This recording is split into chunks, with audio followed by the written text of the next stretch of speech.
Bonsoir à tous. Nous sommes là, ce que vous voyez, nous sommes en septembre 1593. Pour ceux d'entre vous qui auraient vu, qui se souviennent peut-être de la conférence que j'avais eu le plaisir de vous proposer sur la prise de Rio par les corsaires de Louis XIV, dès qu'on pense à corsaires, dès qu'on pense à pirates, évidemment, on pense à des hommes, je vais y revenir. Ce que vous avez là, septembre 1593, nous avons Grace O'Malley, une pirate irlandaise, à gauche, qui est reçue par Élisabeth Ier, à droite, assise, bien entendu, reine d'Angleterre. Et quelle reine d'Angleterre! Et c'est une audience avec une pirate et une reine d'Angleterre de puissance à puissance. Eh bien, c'est tout ce que je vais vous raconter pendant cette histoire, et je vais vous faire voyager. Je vais vous faire voyager dans le temps, depuis le Moyen-Âge, la guerre de 100 ans, jusqu'au XXe siècle. Je vais vous faire voyager sur plusieurs océans. Et je vais vous faire voyager, je vais vous faire un grand coup de parité. Vous allez voir ça. Alors, dès qu'on pense à pirates, puisque le titre, c'est les pirates, les femmes pirates. Dès qu'on pense à pirates, on pense à... Mais, pardon, c'est avec la souris que je suis toujours aussi bon, moi. Alors, on pense à ça. Vous reconnaissez évidemment Jack Sparrow. Bon, comme d'habitude, je m'adresse à une diode verte. Je suis désolé si de temps en temps je baisse parce que je me vois là, vous êtes là. Jack Sparrow, pirate des Caraïbes. On pense à Barbe Noire, qui se mettait des mèches allumées, des mèches de pistolet de canon allumées dans la barbe pour faire peur à ses adversaires, pour faire croire qu'il était une sorte de monstre sorti de l'enfer. Bref, pirate, homme. Sauf que, comme je viens de vous le dire, la parité, elle existe aussi chez les pirates. Et je vais vous parler des femmes pirates les plus célèbres, que ce soit, ça part de l'Atlantique, ça va au Maghreb, on va aux Caraïbes, je vous emmène en Chine, on va au Moyen-Âge, on finit au XXe siècle. Elles sont devenues pirates, pourquoi? Elles sont devenues pirates pour le profit, évidemment. On est d'abord pirates pour gagner de l'argent. Bon. Les femmes, il y avait en général quelque chose de plus. Et ce quelque chose de plus, ça peut être une vengeance, on va le voir. Ça peut être l'honneur et le pouvoir. Le pouvoir a été un ressort très important. Leur succès, leur courage, leur cruauté, et il s'agit bien de femmes, leur cruauté souvent, a été un des ressorts du fait que la légende perdure. Et le fait que la légende perdure est aussi un des points importants de cette conférence. En tout cas, leur célébrité, qu'elle l'ait recherchée ou qu'elle ne l'ait pas recherchée, elle est égale sans aucun complexe celle des hommes, celle des grands pirates hommes. Un petit détail, comme dans toutes les histoires de pirates, il y a beaucoup de légendes et il n'y a pas tant de documents que ça. Donc j'essaie de faire autant que faire se peut avec les sources qui existent, dont un certain Daniel Defoe, vous savez, celui qui a écrit un certain Robinson Crusoe, jusqu'aux sources iconographiques, mais la plupart des sources iconographiques ne datent pas de l'époque. Elles datent de bien plus tard, jusque y compris avant-hier, dans des films ou des jeux vidéo, mais précisément parce que la légende perdure. Et je vais vous montrer ça au fur et à mesure. Alors, on va commencer au Moyen-Âge. On va commencer, décidément, je suis toujours aussi bon, c'est avec la souris qu'il faut jouer. Voilà. Je vais commencer avec Jeanne de Belleville, comme vous voyez écrit là. Jeanne de Clisson, de son nom de femme mariée, et qui surnommait la lionne sanglante. Vous verrez qu'il y a beaucoup de surnoms qui leur sont donnés, généralement pas trop sympas. Enfin, pas trop sympas, pas trop rassurants. Pas trop sympa, pas trop rassurants. Elle est née Jeanne de Belleville en 1300 en Vendée. C'est une famille qui est très riche, très puissante. Elle a des terres en Vendée, elle a des terres sur les îles Atlantiques, comme l'île Dieu, comme Noirmoutier, et elle a beaucoup de terres en Bretagne, on va y revenir parce que c'est important. Son père meurt quand elle a 6 ans. C'est une femme qui est éduquée. On est au Moyen-Âge, on est dans les années 1300. Elle est éduquée, elle sait lire, elle sait écrire, elle sait compter, elle sait lire en latin, elle sait lire en plusieurs langues même. Probablement, parce que, bon, là encore, rappelez-vous, les documents, les sources sont à manier avec précaution. Elle est mariée une première fois à 12 ans, ce qui est l'époque, ce qui est la coutume à l'époque. 12 ans mariée, donc ce sont des alliances entre familles. Elle a un fils. Plus tard, évidemment, on ne commence pas à 12 ans. Elle est veuve à 26 ans et elle devient seigneur de Belleville. Et donc, elle devient très riche, très puissante et très libre. Et commence un véritable roman d'amour. Vous souvenez, on est dans les années où commence l'amour courtois. Vous voyez, Tristan et Iseult, etc. Ça commence. Eh bien, elle en vit un, elle. Et elle en vient avec Olivier de Clisson. Même chose, même genre de famille, d'énormes terres depuis la Vendée jusqu'à la Bretagne, les îles, etc. La différence, c'est qu'au lieu d'être une alliance de famille, elle a 29 ans.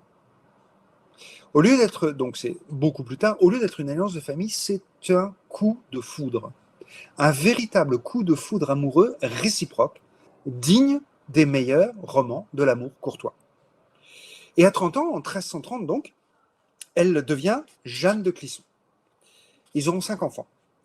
Le problème, si j'ose dire, c'est qu'il n'y a pas que cet amour qui commence. Il y a aussi un petit détail qui s'appelle la guerre de 100 ans. Charles IV, donc le dernier roi de France, capétien, meurt en 1328 sans descendance directe. La couronne passe à une branche collatérale, à un frangin, à Philippe VI, donc les Valois. Alors je soupire en disant Philippe VI, mais passons. Fort bien. J'ai fini par arriver à comprendre que c'est avec la souris. Voici Philippe VI. Alors ça, c'est le gisant de Saint-Denis. Pourquoi je vous donne le gisant au lieu d'un document de l'époque? Parce que les documents de l'époque ne le ressemblent jamais. Le gisant est une sculpture faite généralement à partir de soit du visage qu'on voit encore, soit du visage que l'on connaît. Bon, d'où son nez. Donc, Philippe VI, frère de Philippe le Bel. Philippe le Bel, Philippe IV le Bel, pour tous ceux qui se souviennent des grands romans historiques du Moyen-Âge, ça vous dit quelque chose. Donc, c'est le frangin. Le problème, c'est que le roi d'Angleterre, Édouard III, je continue à vouloir lui servir mon clavier, c'est effrayant. Édouard III, lui, alors je vous ai remis le gisant, sauf que lui, visiblement, se prenait pour le Christ. Ça, c'est à Westminster.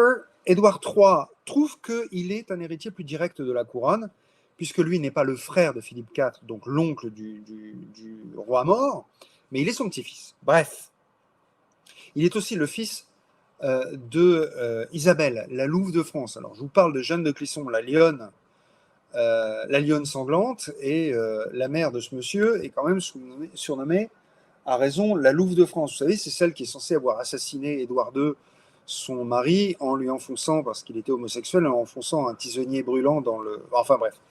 Donc, la guerre de 100 ans commence en 1337, et elle s'aggrave pour les Clissons. Donc les Clissons, qui sont sur des terres qui sont à cheval entre l'Angleterre et la France, ont plutôt choisi la France. Mais ça s'aggrave. Ça s'aggrave avec la guerre de succession de Bretagne. Et la guerre de succession de Bretagne, on pourrait presque appeler ça la guerre des Trois Jeannes. Parce que, à la mort du dernier duc, en 1341,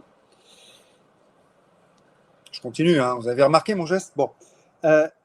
Jeanne de Penthièvre, à droite, sur votre écran, qui est la nièce du duc défunt, est mariée à Charles de Blois, à gauche, qui est le frère de Philippe VI, roi de France. Vous me suivez? Bon. Il se trouve que un certain Jean de Montfort, ici présent, demi-frère du duc défunt, marié à Jeanne de Flandre, donc encore une Jeanne, d'où la guerre des Trois Jeannes, parce que les femmes poussaient assez leur mari à se taper sur la tronche dans ce cas précis, revendique la couronne ducale pour lui. Rappelez-vous, la Bretagne n'appartient pas au royaume de France. La Bretagne est totalement indépendante, comme la Bourgogne. Mais dans la guerre de 100 ans qui vient de commencer entre l'Angleterre et la France, vous voyez évidemment bien, rien qu'en regardant une carte, l'enjeu que peut représenter l'énorme duché de Bretagne. Bon. Et Montfort que vous avez ici, lui, puisqu'il veut la couronne, qu'il ne l'a pas, que Clisson s'allie avec... que Charles de Valois est un membre de la royauté française, et bien évidemment, il s'allie aux Anglais. Bon. Dans cette guerre, Clisson, donc Olivier de Clisson, le mari de Jeanne, se range du côté de la France. Les aléas de la guerre font qu'il est fait prisonnier. Évidemment, c'est un grand seigneur, donc il est libéré contre rançon, comme selon les us et coutumes du temps, pour une somme qui paraît modique. Et Philippe VI de Valois, notre roi de France, paranoïaque, trouve que la rançon est beaucoup trop faible. Et se souvenant que Amaury, le fils, alors, le frère, pardon, d'Olivier de Clisson, donc suivez-moi bien, Amaury, le frère d'Olivier de Clisson, s'est rangé du côté de Montfort, donc de l'Angleterre. Lui, il trouve que si la rançon a été trop faible, c'est qu'en fait, Olivier de Clisson a déjà trahi et est déjà passé du côté de l'Angleterre, que c'est une fausse demande de rançon et qu'il a trahi. Il l'invite donc à un tournoi amicalement. Et ce qui devait arriver arriva, c'est-à-dire ceci. Olivier de Clisson, arrivé au tournoi, est arrêté, accusé de forfaiture et exécuté. Ça, c'est son exécution. C'est totalement illégal en droit féodal. Ça passe très mal, de façon générale. Il, étant Philippe VI, roi de France, envoie la tête d'Olivier de Clisson, accusé de forfaiture, à Nantes, en Bretagne, au duché de Nantes, donc siège du duché capitale du duché de Bretagne, et fait accrocher la tête, qui commence déjà à se décomposer, vous l'imaginez assez bien, sur les remparts pour l'édification de tout le monde. Mort au traître. Sauf que Jeanne découvre avec horreur la tête de son mari, qu'elle adore, qu'elle aime vraiment, accrochée sur un crochet de fer, déjà décomposé, sur les remparts de Nantes. Elle ne le pardonnera jamais. Et là lui vient le goût du sang. Elle montre cette tête à ses deux fils. Et elle leur fait promettre de se venger, et elle promet de se venger. Et la vengeance, elle est contre Philippe VI et contre, bien sûr, Charles de Valois, qui est celui qui concourt, si j'ose dire, et qui va gagner d'ailleurs, au duché de Bretagne. Elle commence immédiatement en s'emparant d'un château voisin. Le commandant du château en question ne sait pas encore que Olivier de Clisson a été accusé de félonie, a été exécuté. N'oubliez pas qu'on n'a pas de portable à l'époque, hein, ça prend un petit peu de temps, les nouvelles. Elle a 400 partisans avec elle, tout simplement des féodaux. Des féodaux des deux familles. Rappelez-vous que ce sont deux familles qui ont de très grands territoires, qui sont très riches. Elle vient toute seule, elle se fait reconnaître, elle se fait ouvrir les portes du château, ce qui est normal. Donc elle entre, elle fait entrer par ruse ses troupes, et contrairement aux usages du temps, elle fait massacrer jusqu'au dernier toute la garnison, dans le sang. Elle sait cependant, elle est très très loin d'être bête, rassurez-vous, je vous l'ai dit, elle est très très bien éduquée, c'est une femme du temps de l'amour courtois. Elle sait très bien qu'elle n'a aucune chance sur Terre. Mais elle connaît bien la mer. Pourquoi ? Parce que tout simplement, sa famille et celle de son mari avaient, puisque les biens ont été confisqués, des terres qui étaient sur l'île de Noirmoutier, sur l'île Dieu, notamment en ce qui concerne le commerce du sel, la production et le commerce du sel.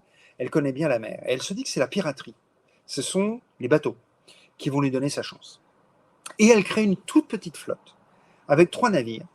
Et la légende raconte, alors là, c'est là que je commence à parler au conditionnel. La légende raconte, c'est toujours difficile à vérifier, qu'elle faisait peindre les coques des 3 navires en noir et les voiles en rouge. Et elle attaque tous les navires français qui passent à sa portée. Et contrairement aux usages du temps, normalement, évidemment, on s'empare du bateau qui a une valeur, on s'empare de la cargaison qui a une valeur, on s'empare de l'équipage qui est rançonné ou qu'on rend. Non. Elle fait massacrer, voilà, le massacre de sa propre main, tout l'équipage. Massacré, passé par-dessus bord. Alors, évidemment, c'est là qu'elle gagne son surnom de lionne sanglante. Voilà une illustration qui, évidemment, est récente. Donc, c'est ce que je vous disais, vous allez voir beaucoup d'illustrations qui ne datent pas de l'époque des faits dont je vous parle, tout simplement parce qu'à cette époque-là, pour différentes raisons, on n'a pas forcément fait des illustrations. Et d'autre part, ça illustre que toutes les femmes dont je vais vous parler sont restées des légendes, jusque, y compris aujourd'hui, jusque dans les films, jusque dans les jeux vidéo, etc. Donc voilà une illustration de Jeanne la Sanglante.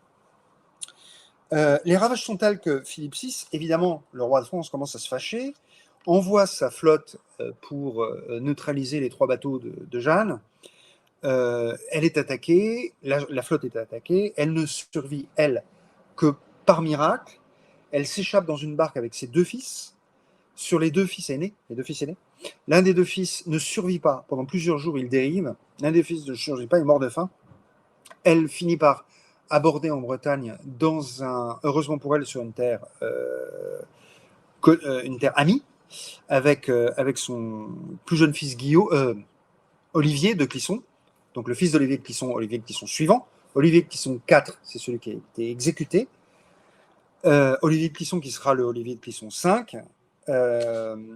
Donc elle accoste à un endroit où elle est en terre amie. Elle part en Angleterre. Édouard III, le roi d'Angleterre, qui a entre-temps conquis des terres qui lui appartenaient contre le roi de France, les lui rend. Et elle rentre en Bretagne, elle a à peu près 49 ans. Elle meurt 10 ans plus tard. Donc sa piraterie n'a duré que quelques mois, et on est en train d'en parler 700 ans plus tard. Donc elle a déjà une aura qui est exceptionnelle. Vous la voyez ici avec son fils, Olivier de Clisson V. Pourquoi 5 ? Parce que M. Olivier de Clisson V deviendra, alors rappelez-vous, vous avez Jeanne qui est du côté de l'Angleterre, et bien Olivier qui est là, deviendra connétable de France dans la guerre de Cent Ans et deviendra l'un des pires ennemis de l'Angleterre. Ainsi vont les guerres féodales. Bien, nous étions dans des eaux froides. Si on allait se réchauffer un peu, je vais vous emmener dans des eaux chaudes. Et une fois encore, je vous rappelle, les documents d'époque sont très difficiles à trouver et très souvent, je vous montre des documents beaucoup plus récents. Je vous présente Saïda Aloura. On a eu la lionne sanglante, celle-là, c'est la libre. On parlait de vengeance d'ailleurs. On va quitter la Bretagne, on va rentrer en Andalousie et au Maghreb. Elle est née en 1485 en Andalousie, dans le royaume de Grenade. Et vous savez, 1485, on est en pleine reconquête. Ça, c'est la fin pour le royaume, le magnifique royaume, la magnifique Andalousie arabe, c'est terminé. Le royaume de Grenade n'est plus l'ombre de ce qu'avait été la grande Andalousie arabe. Saïda Aloura, je vous le dis tout de suite, c'est pas son nom.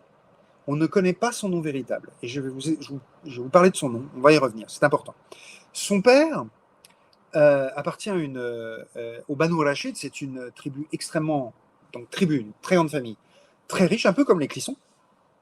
Et il a fondé un endroit qui s'appelle Chefchaouen, qui est ici, voilà, vous le voyez en rouge là, qui est au Maroc. Sa mère s'appelle Zahar Fernandez, donc bien entendu une chrétienne convertie. Lorsque la Reconquista s'achève en 1492, la famille se réfugie, d'Andalousie, se réfugie à Chefchaouen. Et c'est un traumatisme qui va marquer Saïda. Marquer, mais pas non plus la faire devenir une folle furieuse comme Jeanne qu'on a vu juste avant. On va voir pourquoi. Bon, elle est éduquée avec le plus grand sérieux. On est elle a été éduquée dans l'Andalousie arabe, donc une femme dans l'Andalousie arabe, elle sait lire, elle sait écrire, elle sait compter, elle sait participer aux affaires de la famille, elle sait parler plusieurs langues. Saïda parlait parfaitement l'espagnol, par exemple. Et à 16 ans, en 1500, bon, ils se sont réfugiés à Chefchaouen, et à 16 ans, en 1501, elle épouse le prince de Tétouan. Tétouan est ici, vous voyez, juste au-dessus de Chefchaouen. Donc je vous le refais, tac. Vous voyez, Chefchaouen, on remonte Tétouan, bah, c'est assez logique, hein, géographiquement. Bon, il n'y a pas que ça. Elle est mariée à 16 ans. Rappelez-vous, je vous ai dit que Jeanne de Clisson était mariée à 12 ans. Là, on est dans le monde musulman, elle est mariée à 16 ans. Ça donne une petite idée de son indépendance, de son pouvoir de décision et de l'excellent rapport qu'elle peut avoir avec sa famille, avec son père et avec sa mère pour n'avoir été mariée qu'à 16 ans. Elle est mariée à Ali al-Mandri, qui a 30 ans de plus qu'elle, donc le sultan de Tétouan, le seigneur de Tétouan. Celui-ci a le bon goût, non, j'exagère, il meurt en 1515 et Saïda devient gouverneur de Tétouan. seule héritière. Donc ça, c'est une des... Quand je vous disais qu'on n'a pas ou très peu de documents de l'époque, vous voyez que j'utilise des documents qui sont ultérieurs. C'est en devenant le gouverneur de Tétouan, veuve désignée comme héritière du pouvoir par son mari, qu'elle prend le nom de Saïda Alura, c'est-à-dire celle qui ne se courbe devant aucune autorité. Et on ne connaît pas son vrai nom.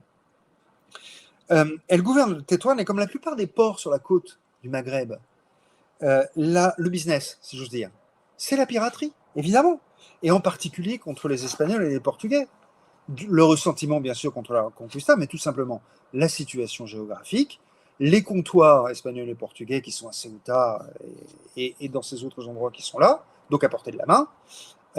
Donc les navires Aram, avec des voiles latines, des pirates de ces endroits-là, et en particulier de Saïda, font leur commerce, c'est-à-dire attaquent les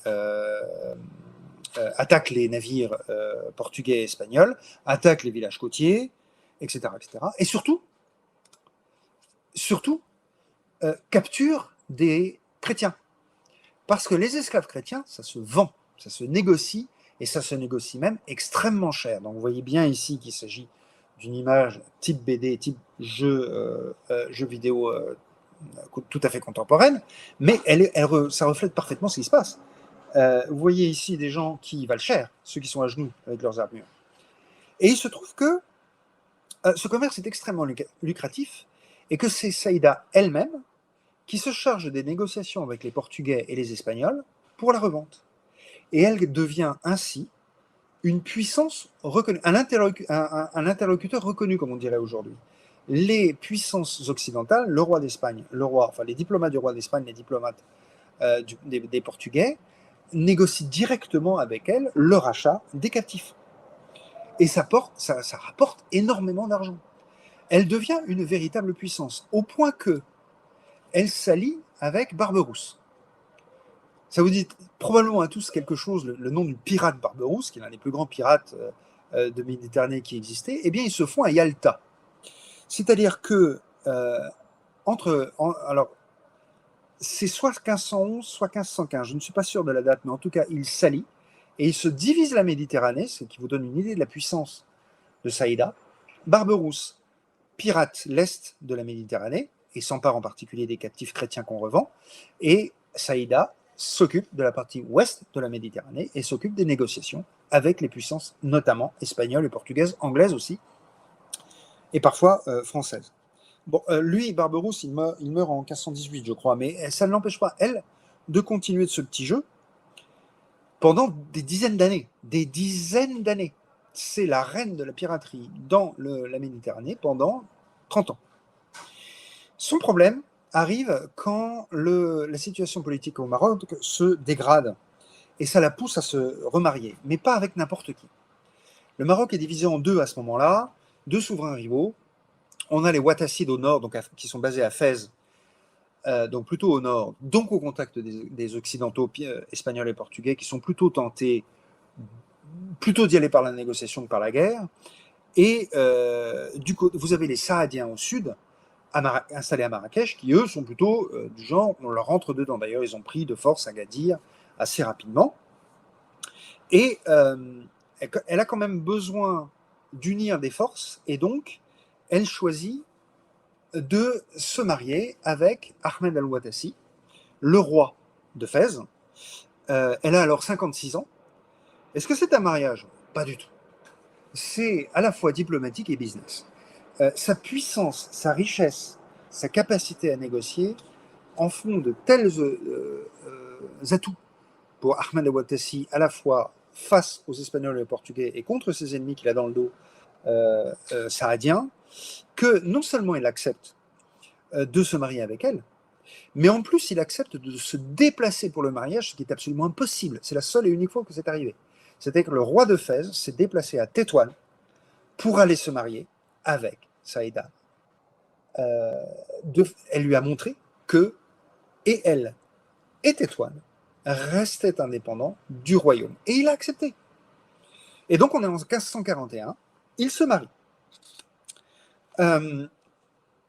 j'en profite pour vous montrer que la légende, elle dure longtemps. Vous voyez, ça, c'est tout à fait, évidemment, dans un style tout à fait persan, c'est même très, très, très tardif. Encore une fois, je vous montre que toutes ces femmes sont devenues tellement légendaires que, par-delà les géographies, les civilisations et les âges, elles restent des images que l'on reproduit encore et encore, et même chacun dans son propre style. Bon, elle est malheureusement, un an après, donc elle se marie en 1541, elle est malheureusement renversée en 1542 par son beau-fils. Son beau-fils, un fils d'une autre femme née de son premier mari, Al-Mandri, Mohamed Al-Mandri, qui lui a laissé, alors qui apparemment, et c'est là que je suis obligé de rester au conditionnel parce qu'on manque vraiment de documentation, apparemment il lui a laissé la vie sauve, c'est pas tout à fait le genre de la maison de ce côté-là, mais bon, apparemment si, elle se serait retirée à Chefchaouen et serait morte 20 ans plus tard, en 1561, en profitant alors non plus en piratant, terminé, mais en profitant de ses richesses et de sa principauté de Chefchaouen, sans être inquiété par les Wattassides. D'autant plus que les Wattassides, eux, ont perdu la guerre contre les Saadiens, qui semblent, en 1554, qui semblent ne pas l'avoir embêtée, et donc elle est morte 20 ans plus tard. Elle serait morte 20 ans plus tard. On manque un peu de documentation pour être absolument certain de la chose dans cette histoire. Donc c'était une femme de pouvoir. On va revenir à une femme de pouvoir. On va continuer avec une femme de pouvoir qui utilise la piraterie pour asseoir son pouvoir et sa richesse. Mais on va remonter vers le nord, on va recommencer à avoir froid. Allez, hop. Et je vais vous présenter celle que vous aviez vue au début, tout à l'heure, Grace O'Malley. Alors, je vais vous faire un petit coup de gaélique. Vous avez vu mon nom. Bon. Elle s'appelle Graine ni Moyle. Oui, ça c'est le gaélique. Donc Grace O'Malley. Elle est née dans le comté de Mayo. Le comté de Mayo, le voilà, en rouge, en 1530. Elle est la fille unique de... Alors là, je vous vous le fais. Yogan Dathbara O'Malley. En anglais, Owen Black Oak O'Malley. Owen, le chêne noir O'Malley. C'est un chef de clan qui est très important. Donc les chefs de clan en Irlande, vous imaginez bien qu'à cette époque, c'était quand même pas rien. La richesse des chefs de clan à l'époque tient beaucoup au nombre de têtes de bétail. C'est pas tellement les terres qui sont importantes, c'est le nombre de têtes de bétail qui sont importantes. Têtes de bétail, c'est-à-dire mais carrément des objectifs pour la piraterie. On y revient. Et puis ce sont les activités maritimes. Or, regardez où ils sont. Eh bien, ils sont sur la route qui va directement de la Méditerranée, de l'Espagne, vers le nord de l'Irlande, vers l'Angleterre et vers l'Écosse. Et ça passe le long là, de la côte que vous voyez là. Alors non seulement on peut faire évidemment du commerce, mais en plus, alors pour la piraterie, quelle tentation. Justement, c'est un peu le business de la famille. Et il se trouve que notre chère Grace a été élevée ici. Là. Vous voyez cette petite île là, l'île de Clare. Vous imaginez bien que là, la mer, ça vous dit quelque chose. On est dans un endroit où l'Atlantique cogne en permanence, et quand je dis cogne, ça cogne. Ce sont des eaux qui sont extrêmement dangereuses. Évidemment, la mer, elle connaît tellement bien qu'elle le connaît à partir de 11 ans. Et à 11 ans, selon la légende, on revient au conditionnel, selon la légende, elle aurait demandé à son père de s'embarquer. De s'embarquer pour le commerce, et pas que. De toute façon, c'est les mêmes bateaux qui font le commerce et la piraterie. Ils sont assez grands pour faire les deux. Bon, il refuse. Il lui donne le genre de réponse qu'on donne à une fille de 11 ans. Ses longs cheveux roux s'en mêleraient dans les cordages, dit-il. Ses longs cheveux roux s'en mêleraient dans les cordages. Je recommence rappelez-vous ce que je vous dis sur les illustrations de BD. Ouais, sauf que quand son père part pour une expédition, donc après ce refus, et quand il revient, il aurait trouvé sa femme avec sa fille unique, rappelez-vous sa fille unique, avec la tête rasée pour lui répondre. Elle se serait rasée, elle serait devenue chauve. D'où le nom Granuaile qui veut dire Grace sans cheveux. Bon. C'est de la légende, probablement.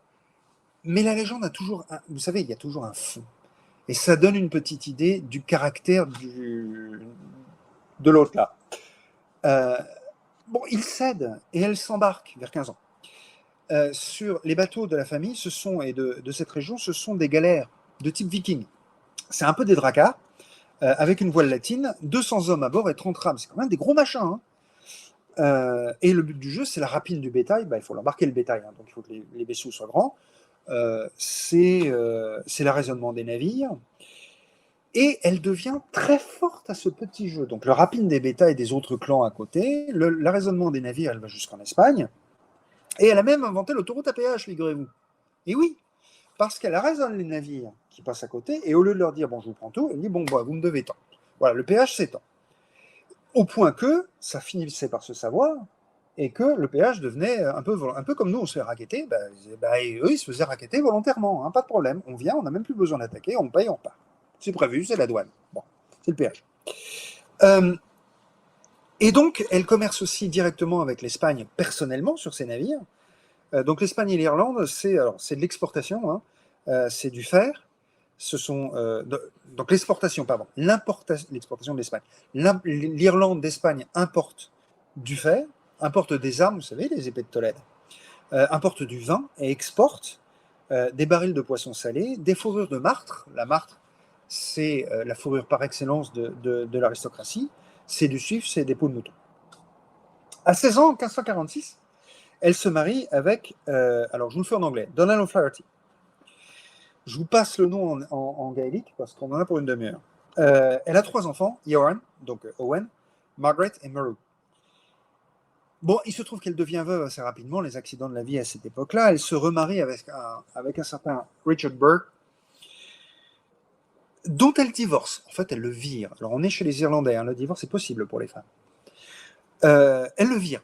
Elle le vire parce qu'il a le mauvais goût d'être un peu trop pro-anglais.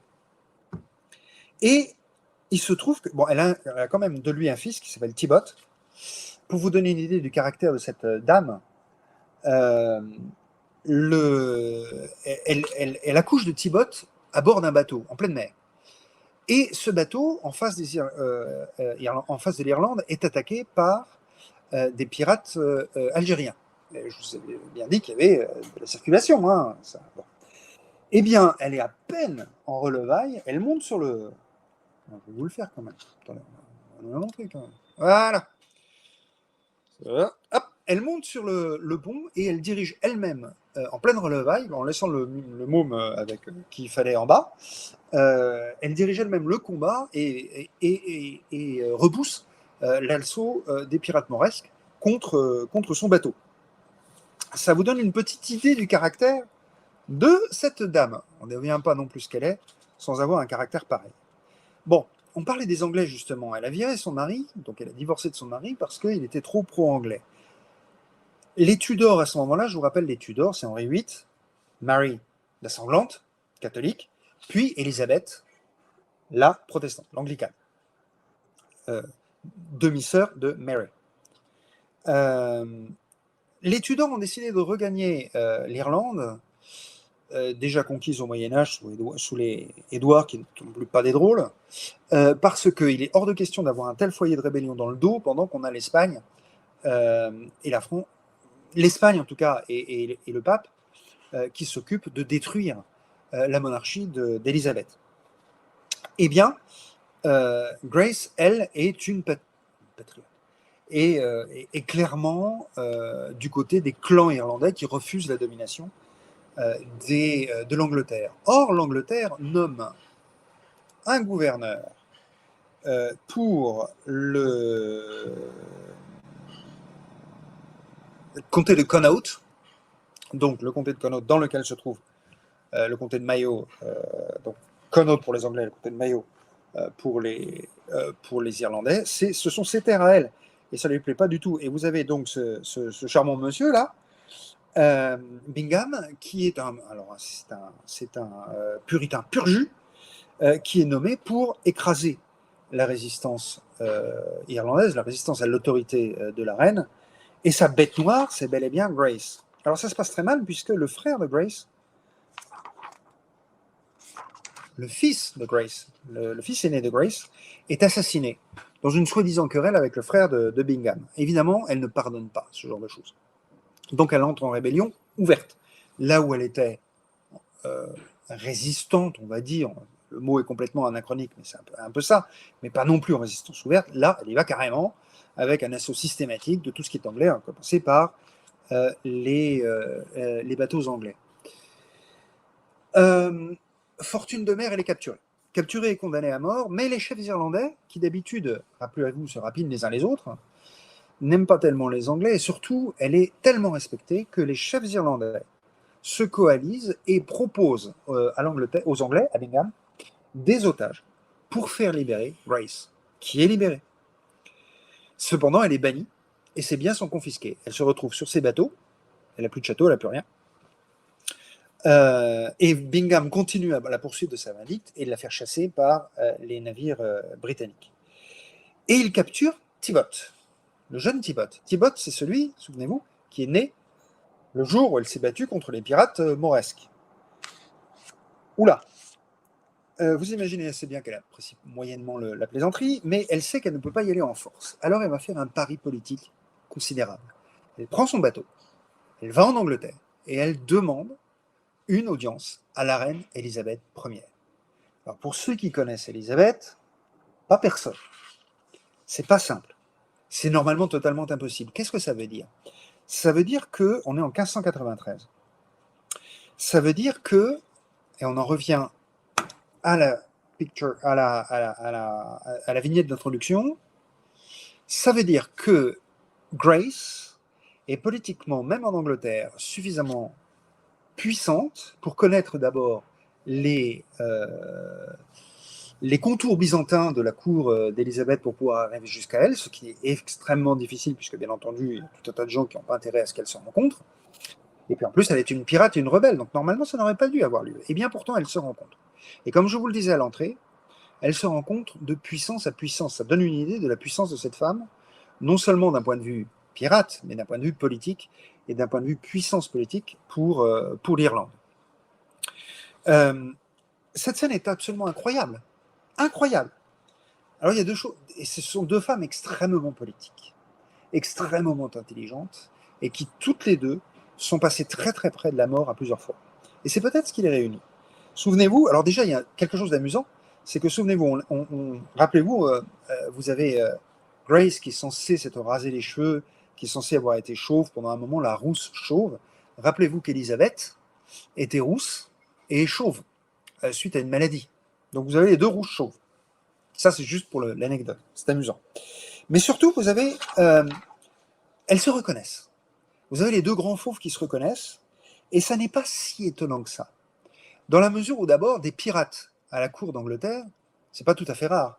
Rappelez-vous Sir Francis Drake, qui quand même, alors, comme pirate dans le genre, il est pas mal, mais qui est carrément le troisième homme qui a fait le tour du monde, le premier qui rentrait vivant, celui qui a vaincu l'invincible armada espagnole qui était censé venir anéantir le pouvoir, enfin tout simplement le royaume et la légitimité d'Élisabeth, qui était venue pour l'éliminer.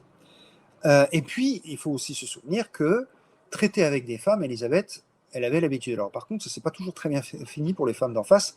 Hein. Pensons à Marie de Guise, la reine d'Écosse, donc une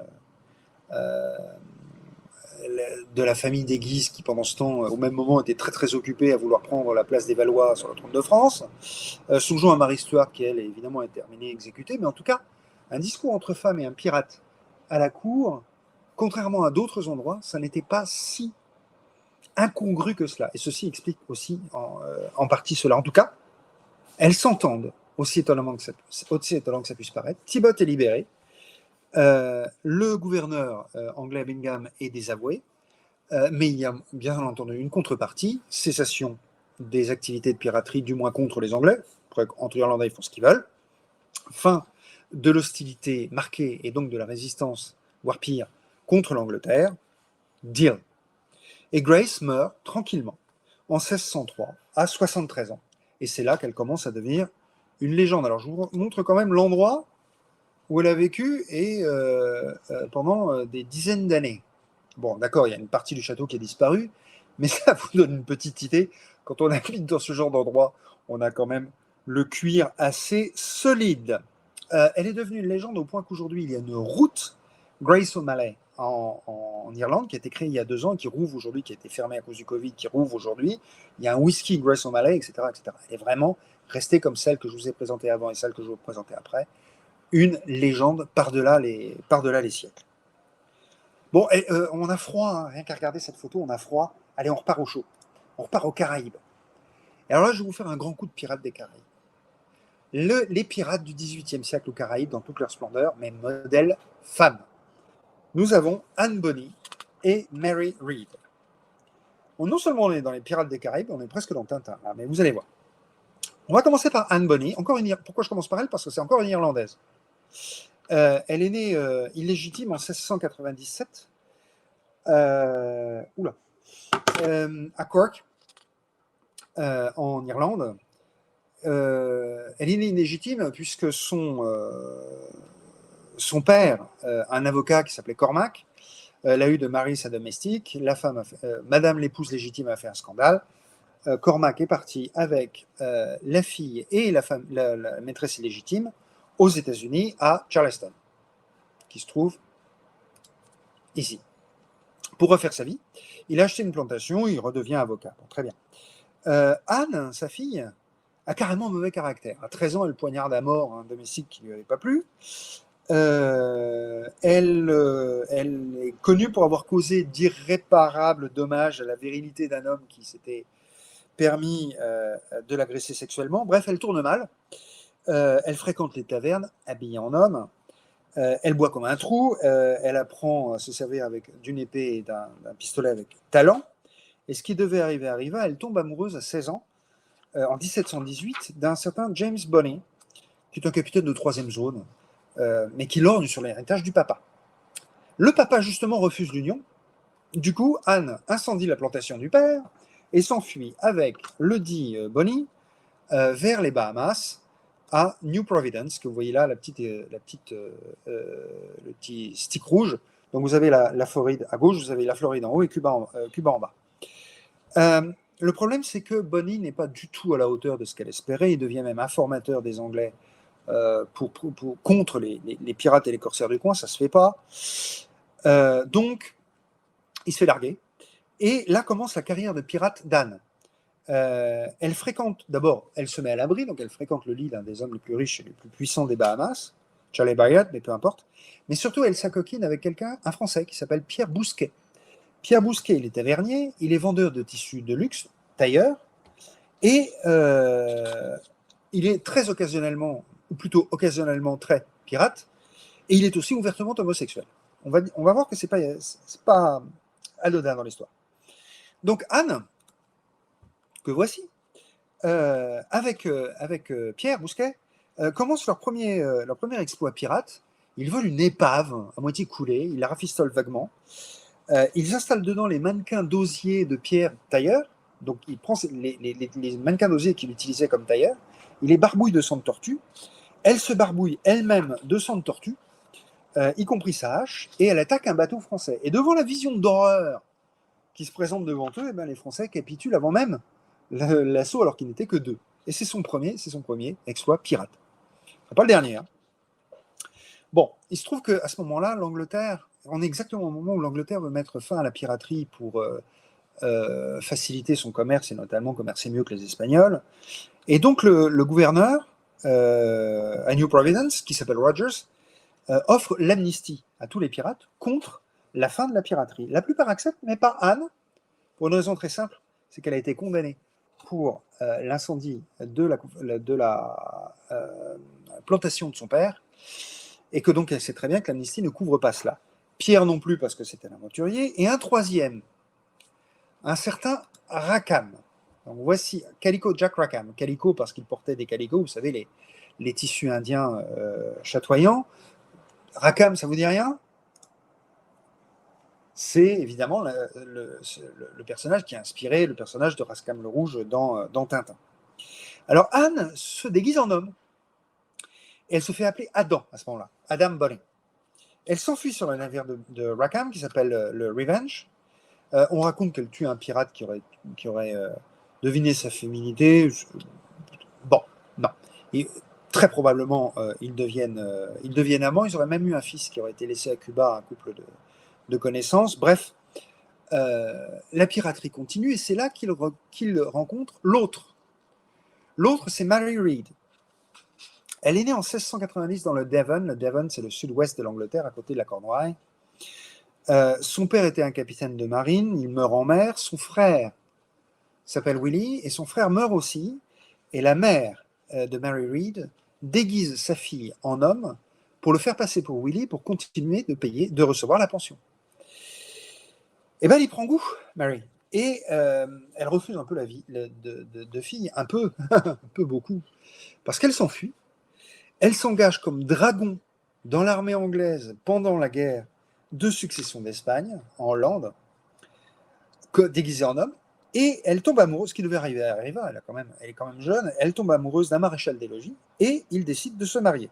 Mais pour se marier, évidemment, il faut qu'elle dévoile son sexe, donc tous les deux quittent l'armée, ils se marient, ils ouvrent une auberge à Breda, en Hollande, le mari meurt au bout de 4 ans, et Mary, qui a besoin d'argent et qui de toute façon s'ennuie, s'engage sous le nom de Willie, donc comme un homme, sur un navire hollandais. Devinez ce qui se passe, évidemment. Elle est capturée par les pirates, elle choisit de rejoindre l'équipage pirate, elle se retrouve aux Bahamas, et c'est là qu'elle rencontre Anne Bonny et Rackham. Donc Willie, Mary, rencontre Anne. Le truc qui se passe, c'est que Willie lui plaît bien à Anne Bonny, vous me suivez? Et elle le drague. Carrément, et elle essaie carrément de le séduire, et elle l'engage sur l'équipage de la Revenge. Et évidemment, ce qui devait arriver arriva. Évidemment, Anne découvre que Willie est Mary, mais Rackham, lui, qui ne le sait pas, est tellement jaloux de ce qu'il croit être une liaison, qui d'ailleurs en est une, on va y revenir, qu'il provoque, enfin, il menace de tuer Mary. Tout cet imbroglio se résout quand on dit à Rackham qui est Mary, et de couple, ça devient un trouble. Si. Les choses se calment et on est en 1720, le Revenge reprend la mer. Le problème, c'est qu'évidemment, ils sont relativement efficaces tous les trois, et même très très efficaces, leurs têtes sont mises à prix.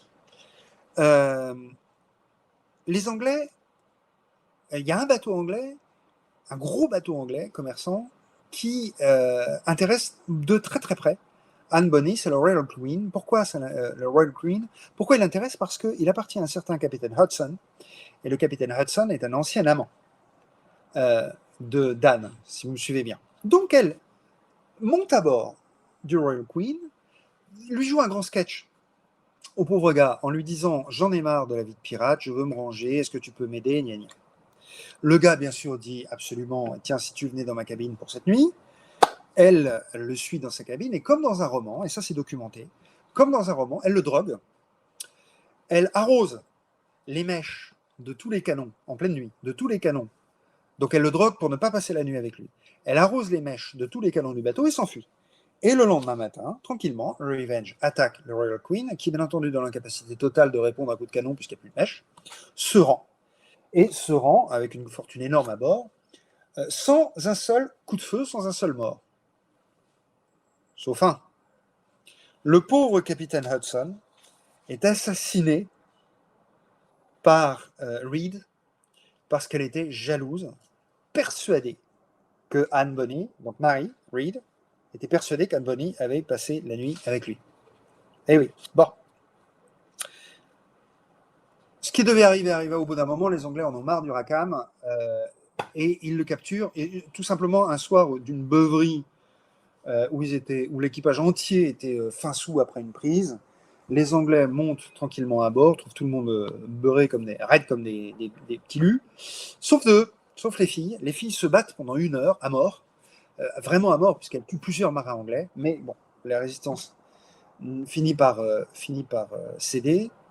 Tout le monde est capturé. Le procès a lieu le 16 novembre 1720. Bien entendu, Rackham, pirate, est pendu. Les deux femmes, elles, sont épargnées. Tout simplement parce qu'elles se déclarent enceintes et que selon la loi anglaise, on ne peut pas tuer, pendre, enfin, condamner à mort des femmes enceintes. Mary Read meurt en prison quelques semaines plus tard. apparemment de la fièvre jaune ou peut-être d'une fausse couche. Quant à Anne, elle disparaît. En fait, elle est graciée la veille de Noël. Et il semble que ce soit son père qui a racheté sa liberté au gouverneur. Et peut-être, les sources divergent, mais peut-être qu'elle a vécu pendant plus de 60 ans, qu'elle est morte à 85 ans, sous le nom d'Annabelle, mariée en Caroline du Nord, ou du Sud, et qu'elle aurait un Joseph Burgley, peu importe, et qu'elle aurait eu 8 enfants, peut-être. C'est pas sûr. Alors, dans le genre, j'aurais voulu vous en proposer. Je prends du retard, donc je vais aller plus vite. J'aurais pu vous parler de Anne Jacotte. Vous voyez bien que c'est assez récent. La revenue de la mort rouge, elle se fait passer pour un homme, elle se fait passer pour morte, elle revient, elle crée une république corsaire, pirate, dans une toute petite île des Caraïbes, et elle meurt à la tête de ses troupes quand d'autres pirates essayent de prendre l'île. Voilà, donc c'était... bon, on va passer là-dessus. Voilà son pavillon. Alors, je ne vais pas vous raconter maintenant l'histoire de Jolly Roger, mais voilà le pavillon de Jacotte de la Haye. On a Anne de Dieu-le-Veut, Anne Dieu-le, pardon, pas de Dieu-le-Veut, Anne Dieu-le-Veut, une flibustière bretonne qui a été déportée comme criminelle sur l'île de la Tortue, qui a 2 maris qui meurent les uns après les autres, pas d'elle, et qui devient la femme d'un chevalier. Alors, ça, c'est l'île de la Tortue, ce que vous voyez là. Donc, c'est de là qu'elle opère, la fameuse île de la Tortue. Elle devient la femme d'un chevalier, Laurent de Graaf, qui est un Hollandais, devenu français, anobli par Louis XIV, qui se bat donc en pleine guerre de la Ligue d'Augsbourg contre les Anglais. Ils finissent, donc sa femme, donc elle, la pirate, est capturée par les Anglais, puis rendue à la fin de la Ligue d'Augsbourg, puisque Laurent de Graaf est un noble français, et ils finissent leur vie au Cap Français 10 ans plus tard, comme des pirates assez renommés, qui font bien leur vie et qui finissent tranquillement. Je vais plutôt vous parler, pour terminer, je vais vous emmener en Chine. Là, je vous présente Qing Shi. Alors, je vous ai fait du gaélique, je vous ai fait de l'arabe. Ne me demandez pas de faire du chinois, parce que déjà, vous devez vous plaindre avec les noms que je vous balance, mais imaginez que moi je l'ai écrit, ce truc-là. Donc il a fallu que les noms les uns après les autres dans les différents... Bon, et le chinois, c'est affreux. D'ailleurs, je ne le parle pas, donc je fais ce que je peux avec la prononciation et avec les orthographes qui varient. Elle a été appelée la terreur de la Chine du Sud par les Anglais. Alors ça va, puisque Belmondo est mort récemment, rappelez-vous un singe en hiver, ça va vous rappeler peut-être Gabin, le singe en hiver, qui parle de la Chine. Elle s'appelait Shi Yang, et elle est née vers 1775 dans le Guangdong. Alors c'est là que je me suis trompé à un moment. Voilà, dans le Guangdong, c'est-à-dire dans cette région du sud autour de Canton, Shenzhen, Macao, Hong Kong, donc dans un endroit où vous imaginez bien où la piraterie était absolument endémique depuis des siècles. Elle connaît le sort presque normal dans le coin des filles, des familles pauvres. Elle est prostituée, elle est dans un bordel flottant, très jeune, sur la rivière des Perles, à Canton. Sauf que elle est très belle, elle est très intelligente. Elle n'est peut-être pas issue d'une famille si pauvre que ça encore, on y revient, je vous l'ai déjà dit une fois, mais il y a quand même des choses. Et elle a une clientèle de choix, et elle fait commerce en fait des secrets d'alcôve qu'elle reçoit dans son alcôve. Elle finit par être connue, et vous imaginez bien qu'on est dans un endroit où les pirates se rendent très régulièrement. La rivière des Perles, c'est l'endroit où s'échangent les biens venus d'Occident avec ceux de Chine. C'est donc une artère majeure de commerce. Et un très important pirate du coin qui s'appelle Zheng He, soit l'enlève, dit-on, soit, à mon avis, c'est plutôt ma thèse, lui propose tout simplement un contrat entre gens d'affaires. Quoi qu'il en soit, il se marie en 1801, elle a 26 ans, et le contrat prévoit pour elle le commandement d'une de ses flottes, une prostituée, le commandement d'une de ses flottes, et 50% des parts de prise. C'est pour ça que je vous dis que les sources manquent, mais à mon avis, elle n'était déjà pas personne. Un énorme contrat, parce que Zheng He est l'héritier d'une famille de pirates qui date du XVIIe siècle. Ça fait longtemps qu'ils piratent dans le coin. Ils sont richissimes. Il est à la tête d'une flotte de plusieurs dizaines de bateaux. Et plus encore, il est engagé aux côtés de la Chine dans la guerre civile qui a lieu à ce moment-là au Vietnam, entre des gens du Nord et des gens du Sud, la Chine supportant les uns contre les autres. Ils vont avoir 2 enfants, mais on va parler d'un autre enfant. c'est leur héritier légitime, qui est un fils adoptif.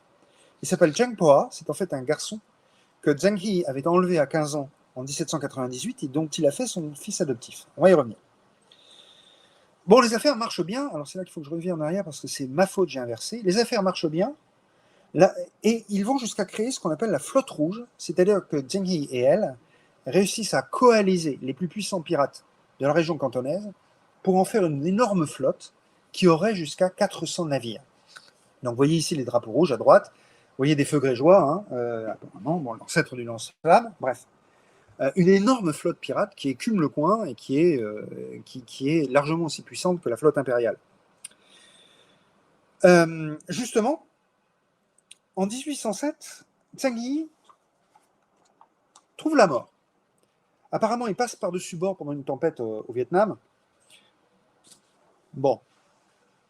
Est-ce que Xi Yang ou Zheng Puo, ou les deux, auraient un peu été le destin? Personne ne le sait. En tout cas, Xi Yang devient Xingqi, le nom sur lequel on la connaît aujourd'hui, c'est-à-dire la veuve de Cheng, et elle prend le commandement de la flotte rouge. Le commandement de la flotte rouge. Voilà Madame la commandante. C'est une photo, alors ça c'est une vraie, une photo de l'époque. Un des premiers daguerréotypes. Bon, ça ne se fait pas tout seul, hein. Il faut qu'elle fasse preuve de diplomatie politique envers la famille du défunt, envers les capitaines de flotte.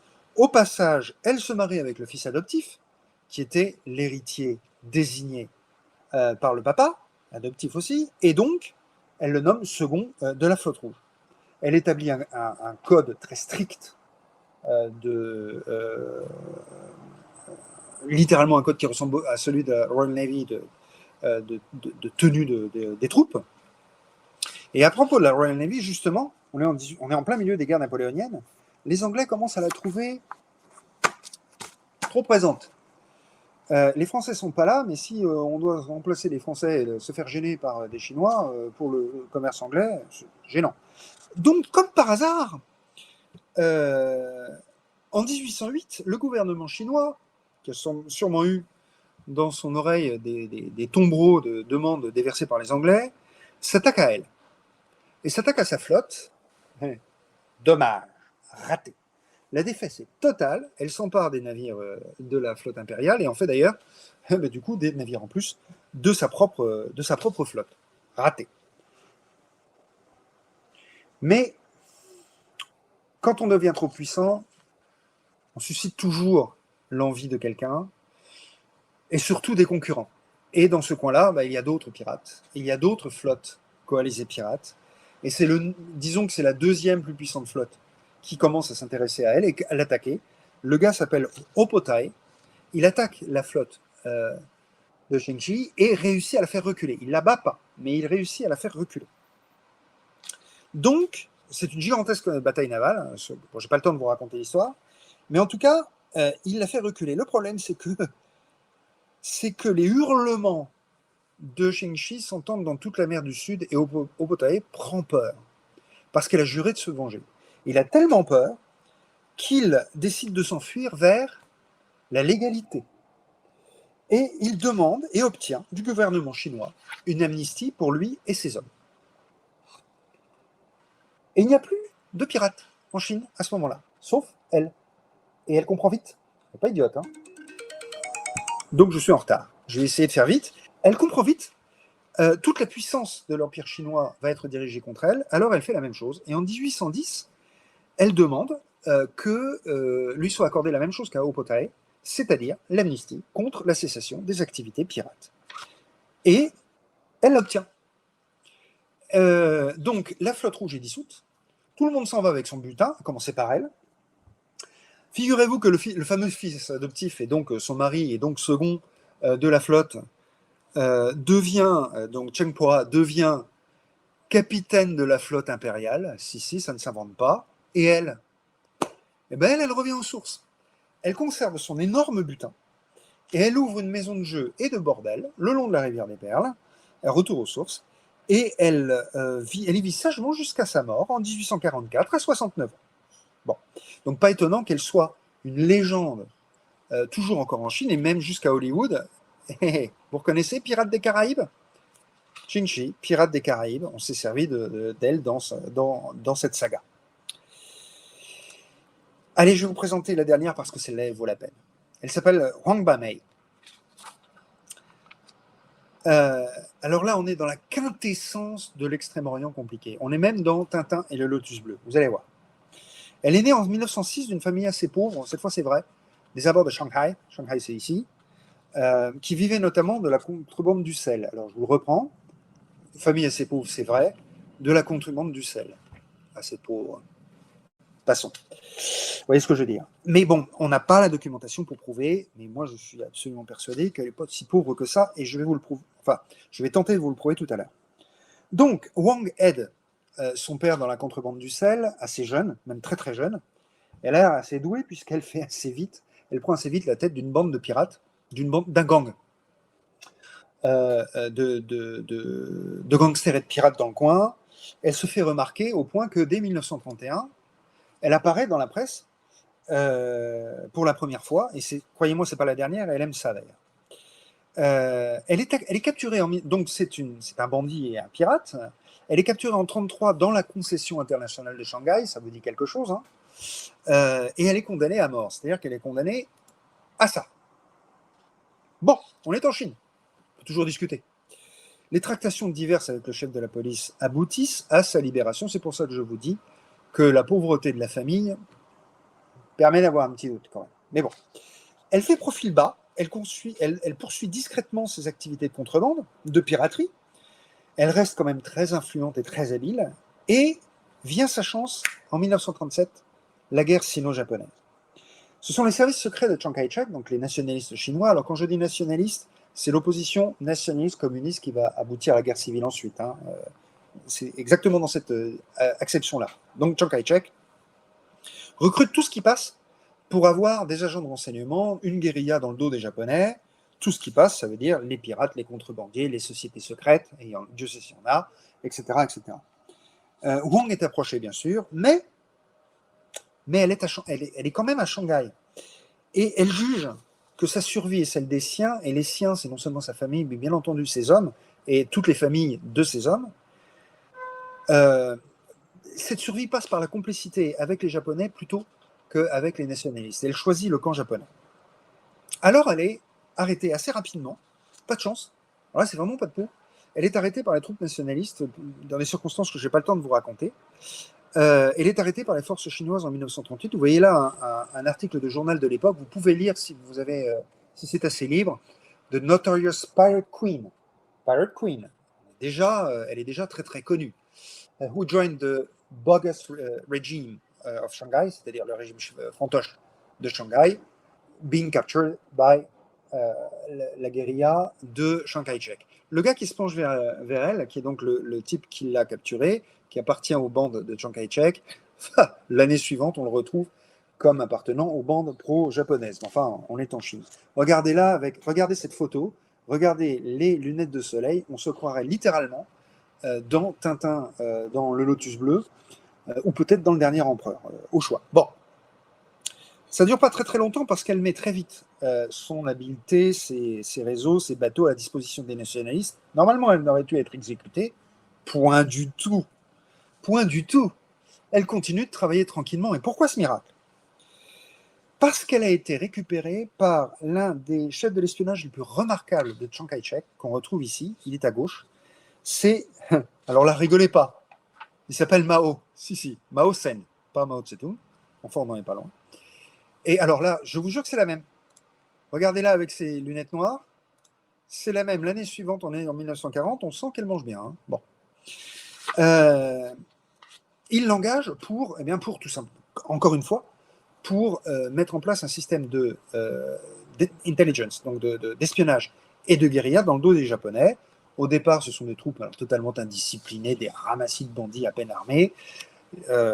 Les troupes de Chiang Kai-shek, les Américains, se chargent de les former un petit peu, et ça donne, sur terre comme sur mer, une troupe qui marche assez bien contre les Japonais, et puis évidemment, faut pas rêver, elle en profite pour faire son propre business de piraterie dans le coin. Elle est quand même nommée commandant, puis colonel. Alors, vous voyez les articles de journaux de propagande de l'époque, vous la voyez donc à droite, là, ces bateaux pirates à gauche. Commandant, colonel, elle adore ça. Elle adore les titres. Jusqu'à ce que la guerre s'achève. Donc vous la voyez ici en uniforme de colonel. Jusqu'à ce que la guerre s'achève. Ah zut. Bon, bah elle continue sa piraterie. Hein. Sauf que la guerre s'étant achevée, Chiang Kai-shek a bien l'intention que la Chine devienne un pays normal. Et que donc l'ordre règne, surtout qu'il n'était pas du genre à ce que l'ordre ne règne pas. Les ennuis commencent. Oui, mais les ennuis commencent aussi pour Chiang Kai-shek, heureusement, pour Wang Bamei. Et la guerre civile avec les communistes commence. Et Wang Bamei se trouve un allié de poids. Vous avez ici à gauche Chiang Kai-shek, alors on est à Taïwan à la fin de la période, et vous avez l'allié de poids de Wang Bamei, vous avez Madame Chiang Kai-shek à droite, qui, croyez-moi, n'était pas personne. Et c'est son soutien le plus fort. Wang Bamei choisit son camp. Ce sont les services secrets de Chiang Kai-shek. Elle se bat sans pitié contre les communistes. Alors, sans pitié contre les communistes, ça veut dire quoi, sans pitié, dans ce pays-là? Je vous rappelle que le grand jeu pour les troupes nationalistes de Chiang Kai-shek, quand ils capturaient un communiste, pour l'exécuter, c'était de le mettre vivant dans le foyer, le four d'une locomotive. Alors, si Wang Bamei est considéré comme étant sans pitié par rapport à cette norme-là, je préfère pas savoir de quoi il s'agit, mais ça vous donne une idée. Bon, la guerre civile se passe mal, comme vous le savez fort bien. Chiang Kai-shek petit à petit perd, les communistes gagnent. En 1950, la guerre de Corée, la CIA approche, bien entendu, Wang Bamei, évidemment. Elle est très intéressante. Et alors, le bon vieux coup des anciens OSS et de la CIA, il lui propose de créer une société, c'est-à-dire de transformer sa piraterie en une société, la Western Enterprises Incorporated. Si. Et il lui propose un contrat. Alors, Western Enterprises Incorporated, ça se dit WEI. Alors, je ne parle pas chinois, j'ai pas eu le temps de me renseigner, mais à mon avis, il y a un ancien de l'OSS en Chine qui s'est amusé là-dessus, mais bon, peu importe. Cependant, Chiang n'a aucune confiance en la CIA. Et il demande à Wang Bamei de ne pas signer ce contrat. Elle ne le signe pas. La défaite des nationalistes est consommée. Les nationalistes, donc Chiang Kai-shek se replie, comme vous le savez, sur Taïwan. Wang Bamei commence par se replier sur les îles Dachen qui sont ici. Les îles Dachen sont prises par les communistes et elle finit par se replier à Taïwan. Et dès lors, que fait-elle? Vous n'allez pas le croire. Elle se transforme en Mère Teresa. Je vous ai rappelé que quelqu'un qui était tellement cruel qu'elle était considérée comme pire que ceux qui balançaient des communistes dans les fours des locomotives, elle se transforme en Mère Teresa. C'est-à-dire qu'avec l'aide de Madame Chiang Kai-shek, elle ouvre d'abord dans les îles Dachen, puis ensuite à Taïwan. Quand elle s'est repliée dessus, elle ouvre un orphelinat. Elle se fait donner des terres, elle ouvre un orphelinat et elle s'occupe, donc vous la voyez ici, elle est au milieu, bien entendu, elle s'occupe des orphelins, de tous ces hommes qui sont morts au combat, dans le combat de la guerre civile, pour Chiang Kai-shek. Vous voyez à droite le drapeau nationaliste, le drapeau de Taïwan. Et ça va durer jusqu'en 1982, à 76 ans. C'est-à-dire que pendant des dizaines d'années, cette pirate, cet assassin, est devenue une femme qui ne s'est occupée que d'une seule chose, c'est s'occuper des orphelins, des familles déshéritées, de ceux qui s'étaient battus pour le régime de Chiang Kai-shek. Et elle s'en est fort bien occupée.